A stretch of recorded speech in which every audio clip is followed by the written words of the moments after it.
respectable dignitaries on the dais और सभी उपस्थित भाई और बहनों, हमारी सरकार आने के पहले इस सेक्टर में लगभग काम बंद पड़ा हुआ था। 280 रोड प्रोजेक्ट में से करीब 1,80,000 करोड़ रुपए के प्रोजेक्ट लगभग स्टकअप हुए थे और जिसमें से जो प्रमुख कारण था कि प्रोजेक्ट जब अवार्ड हुआ था तब लैंड एक्विजिशन 10% हुआ है, कहीं फॉरेस्ट एंड एनवायरमेंट का क्लियरेंस नहीं है, कहीं रेलवे ओवरब्रिज का प्रॉब्लम है और कभी पीआईएल भी है, कुछ कॉन्ट्रैक्टर के फाइनेंशियल प्रॉब्लम है और इसके कारण लगभग प्रोजेक्ट की स्थिति अच्छी नहीं थी। हमने लगातार, क्योंकि ये जो सब प्रोजेक्ट्स थे ये विरासत में हमको मिले हुए थे, तो हमने पहले ये निर्णय किया है कि 80% लैंड एक्विजिशन जब तक नहीं होगी तब तक वर्क ऑर्डर नहीं देंगे। और हमने एक नया मैकेनिज्म तैयार किया है। करीब 5,000 किलोमीटर के लिए हमने टेंडर में निकाला है कि PMC-1 प्रोजेक्ट मैनेजमेंट कंसल्टेंसी 1 जो लैंड एक्विजिशन का काम करेगी, यूटिलिटी शिफ्टिंग का काम करेगी, फॉरेस्ट एनवायरमेंट क्लियरेंस का कार्य करेगी, लैंड एक्विजिशन के साथ साथ एनवायरमेंट और फॉरेस्ट क्लियरेंस का काम करेगी और प्रोजेक्ट हमारे क्षेत्र में तैयार रहेंगे। और जो रेडीली प्रोजेक्ट होगी उसी को हम टेंडर में जाएंगे और उसका वर्क ऑर्डर देंगे। जो पुराने प्रोजेक्ट्स है उसमें जो दिक्कतें थी उसमें कुछ प्रमाण में हमने उनको सुलझाने की कोशिश की है।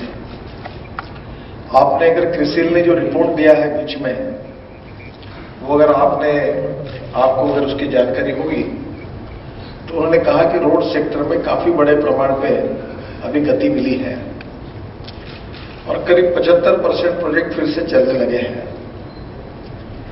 इसमें से लैंड एक्विजिशन के प्रॉब्लम जो है काफी जगह सॉल्व हुए हैं, फॉरेस्ट एनवायरमेंट क्लियरेंस के प्रॉब्लम सॉल्व हुए हैं और रेलवे ओवरब्रिज के बारे में रेलवे ने अब ऑनलाइन सिस्टम शुरू की है और करीब 74 रेलवे ओवरब्रिज का प्रॉब्लम उन्होंने लगभग सॉल्व हुआ है। उनके वेबसाइट इसमें 13.5 मीटर का ड्राफ्ट रहेगा और ये पोर्ट जो है ये बंगाल की इकोनॉमी को बहुत सपोर्ट कर सकता है। आने वाले दिनों में कोल का इंपोर्ट, आयरन ओर का इंपोर्ट बड़े प्रमाण पर हो रहा है और इसमें थोड़ा इनोवेशन भी आना चाहिए।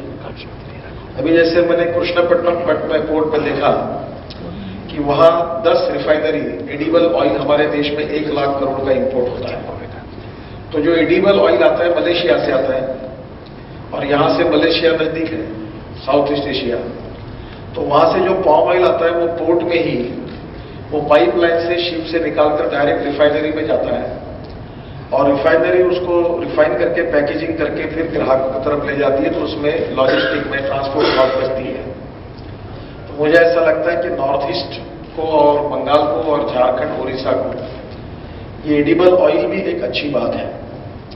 हमने और एक 1,250 करोड़ रुपए का और मंजूर किया जिसका टेंडर निकाला है कि जो LNG और जो इंपोर्ट कर रहे हैं वो समुद्र में ही, कौन सी जगह वो सैंड हस्ट पर, वहां हम लोग वो एक पानी में ही टैंक बना रहे हैं जिसमें उसको स्टोरेज होगा और उसका भी टेंडर अभी रिसीव हुआ है, जल्दी वर्क ऑर्डर दिया जाएगा। तो मुझे ऐसा लगता है कि आज कम से कम 21,500 करोड़ रुपए के काम पोर्ट में और 7,000 करोड़ के काम मैंने रोड में घोषित किया। मेरी काफी काम करने के लिए राज्य सरकार के सहयोग की आवश्यकता है और हमारी सरकार की एक नीति है कि डेवलपमेंट के बारे में राजनीति नहीं करेंगे और इसलिए मैंने मुख्यमंत्री जी को विश्वास दिलाया कि बंगाल के विकास में हम मदद करना चाहते हैं। इसमें जो इम्पोर्टेंट पार्ट है कि इनलैंड वाटरवेज की स्ट्रेंथ एंड वीकनेसेस क्या है। स्ट्रेंथ और वीकनेसेस में सबसे बड़ी बात है कि हमारे पास जितना इसमें डेवलपमेंट होना चाहिए उतना नहीं हुआ है। अभी मैं लंदन में था, यूके में। वहां की जो ब्रिटिश कंपनी है जो हावरक्राफ्ट बनाती है, उसने कोस्टल गार्ड को 9 हावरक्राफ्ट दिए और अभी डिफेंस को 70 हावरक्राफ्ट दे रहे हैं। गोवा शिपयार्ड उनसे जॉइंट वेंचर कर रही है। तो मैंने उनको कहा कि आप इंडिया में मेक इन इंडिया करिए। तो हमारी उनसे बातचीत चल रही है और वो भी कंपनी इंडिया में मैन्युफैक्चरिंग करने के लिए तैयार हुई है।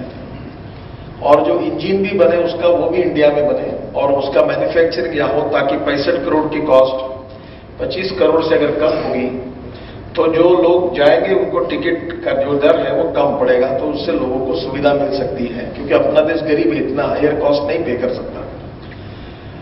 इसकी स्पीड जो है वो 60 किलोमीटर पर आवर है। और ऑस्ट्रेलियन कंपनी ने जो light weight high speed caterpillars तैयार किए हैं, उसकी स्पीड भी 60 to 70 किलोमीटर है। और एक कैटरपिलर में करीब 750 लोग, 100 गाड़ियां और 25 से 30 ट्रक और बसेस चल सकती है।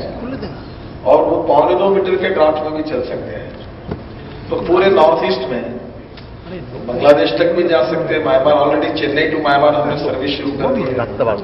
तो मुझे लगता है कि ये सबसे अच्छा है कि रोड के बजाय हम ज्यादा से ज्यादा वाटर ट्रांसपोर्ट को कैसे डेवलप करें।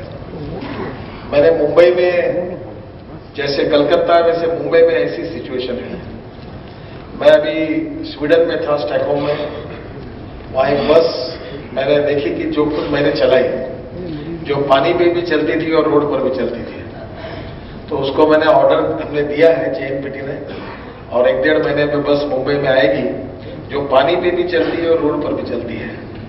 और कम पैसे में अगर वो चलेगी तो एक नया प्रकार का हमको फायदा होगा। मुंबई में हमने सी प्लेन को भी अनुमति दी है और सी प्लेन के लिए एयरपोर्ट की जरूरत नहीं है।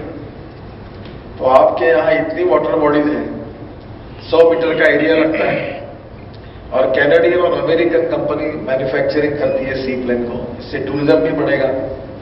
तो ये जो ट्रांसपोर्ट का नया मोड है, इसको भी हमने मुंबई में भी अलो किया है। मुंबई से शिरडी की सर्विस शुरू हो रही है।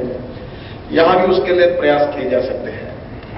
और मुझे लगता है कि ये जो बार्जेजेस में लेकर जो ट्रांसपोर्ट होगा, इसमें भी बहुत फायदा होगा।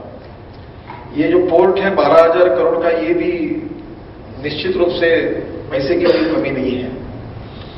मैं आपको इतना विश्वास दिलाना चाहता हूं कि मैं पैसा खड़ा करने में हिंदुस्तान में मैं ऐसा एक पॉलिटिशियन हूं कि जिसने मार्केट से 4,000 करोड़ रुपए खड़े किए थे। तो मैं जितनी बात बोल रहा हूं पत्रकार तारीख में लिख ले, उसमें एक भी बात नहीं होगी ऐसा नहीं, 100% होगी। तो मैं, हमारे जो पोर्ट में जो है उसमें भी पैसे की कमी नहीं है। पैसा आ सकता है और एक IRR भी अच्छा है। जब मैं Mumbai Pune highway, Worli Bandra sea link project और फ्लाईओवर के लिए जब पैसे चाहिए थे तो हमने 4,000 करोड़ रुपए कैपिटल मार्केट से खड़े किए, 10 करोड़ सरकार से लिए और 8,000 करोड़ के काम पूरे किए और पैसे भी वापस हो गए। माइंड सेटअप को बदलना होगा। और बंगाल के लिए और केरल के लिए वो बहुत जरूरी है, क्योंकि डेवलपमेंट का माइंड सेटअप नहीं होगा। और मैं फॉरेन इन्वेस्टर, मेरे मन में डाउट है, I am not giving you the promise, और मैं कोई 3 विदेशी कंपनियों मैन्युफैक्चरिंग करने के लिए यहां लाने का मैं सोच रहा हूं। पर मैं वो फॉरेन इन्वेस्टर को लाऊं, दूसरी झंडा लेके वहां खड़े हो जाएंगे तो बेचारे भाग जाएंगे। तो थोड़ा सा एटमॉस्फेयर भी डेवलपमेंट का बने, मजदूरों का शोषण भी ना हो, उनके साथ भी न्याय हो, और निश्चित रूप से डेवलपमेंट फ्री अगर एटमॉस्फेयर होगा तो बहुत जरूरी होगा। और ये जो डेवलपमेंट प्रो एटमॉस्फेयर खड़ा करना आपकी जिम्मेदारी है। कैपिटल इन्वेस्टमेंट नहीं आएगी तो रोजगार की निर्मित नहीं होगी, रोजगार की निर्मित नहीं होगी तो गरीबी दूर नहीं होगी, और गरीबी दूर नहीं होगी तो आप आगे नहीं जाओगे। अगर एटमॉस्फेयर अच्छा होगा तो हमारे पास पैसे की कमी नहीं है, हम ये सब प्रोजेक्ट करने के लिए तैयार हैं। और क्योंकि बाकी देश में भी कर रहे हैं, और मैंने तय किया है कि हमारा डिपार्टमेंट, दिस इज टारगेट, कि अभी 1 किलोमीटर पर डे रोड की स्थिति आई थी। 2 साल के अंदर, 2 साल पूरा होने के बाद my target is 30 kilometre per day, 30 गुना हमने बढ़ाया। और we want to contribute 2% addition of GDP जो हमारे देश की इसमें हम करना चाहते हैं। और पोर्ट सेक्टर ये बहुत इंपॉर्टेंट है। और इनलैंड वाटरवेज उससे भी इम्पोर्टेंट है। और इसलिए वाराणसी तो हल्दिया ये तो होगा ही। मैं तो वाराणसी से गंगोत्री तक जाना चाहता हूं। हमने एक बिल तैयार किया है जो पार्लियामेंट का अगले सेशन में आएगा, कि वो बिल ऐसा है कि जिसमें से हम लोग करीब 103 रिवर्स को इनलैंड वाटरवेज घोषित कर रहे हैं। और मैं जैसे नेशनल हाईवे का नेटवर्क हुआ, क्योंकि मुझे ये सौभाग्य मिला कि वाजपेयी जी प्रधानमंत्री थे तो 60,000 करोड़ की प्रधानमंत्री ग्राम सड़क योजना और 60,000 करोड़ की राष्ट्रीय महामार्ग की योजना, दोनों योजना बनाने का सौभाग्य मुझे मिला था। पर अभी उस समय मुझे लगता है कि एक गलती हुई कि ये इनलैंड वाटरवेज की तरफ हमारे देश में ध्यान नहीं दिया गया। अगर रोड पर जाएंगे तो उदाहरण के लिए अगर ₹1.5 खर्चा आता है और रेलवे से जाने के लिए ₹1 आता है, तो पानी पर जाने के लिए 30 पैसे खर्चा आता है। और इसलिए ये इनलैंड वाटरवेज की जो एडवांटेज बंगाल को है उसको यूटिलाइज अगर करेंगे तो बहुत बड़ा फायदा होगा। हम पोर्ट के लिए रेलवे की कारपोरेशन भी बनाने का प्रस्ताव हमारा कैबिनेट के सामने है।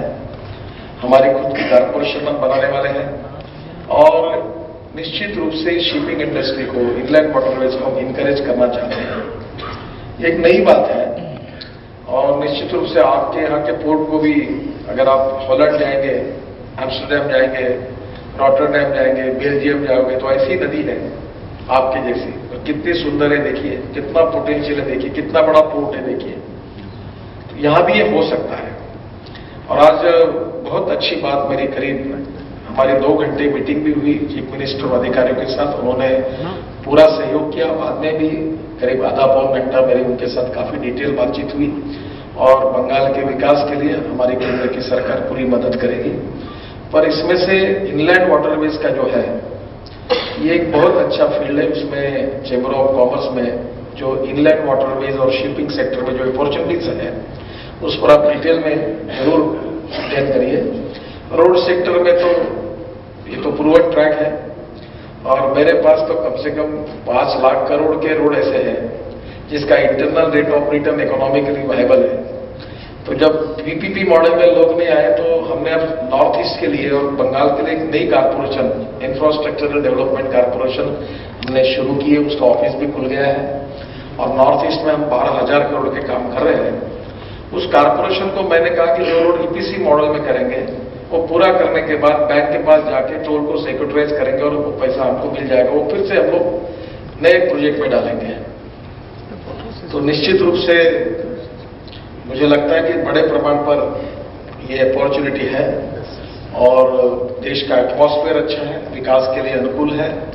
सरकार डेवलपमेंट के एजेंडा को प्राथमिकता देना चाहती है और देश की प्रगति और विकास के लिए GDP, agriculture growth rate, per capita income बढ़ाना चाहती है।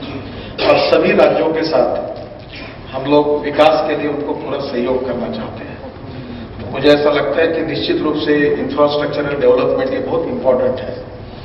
मैं बहुत बार अमेरिकन प्रेसिडेंट जॉन केनेडी का एक सेंटेंस मैंने अपने ऑफिस में लिख कर रखा है, जिसमें उन्होंने कहा था कि American roads are not good because America is rich, but America is rich because American roads are good. Prosperity road से आती है और इनलैंड वाटरवेज से आती है। ये जो इतना सुंदर नदी का किनारा और समुद्र का किनारा आपको मिला हुआ है, इसका अगर ठीक उपयोग किया जाएगा तो बंगाल की इकोनॉमी बहुत बड़े प्रमाण पर बढ़ सकती है।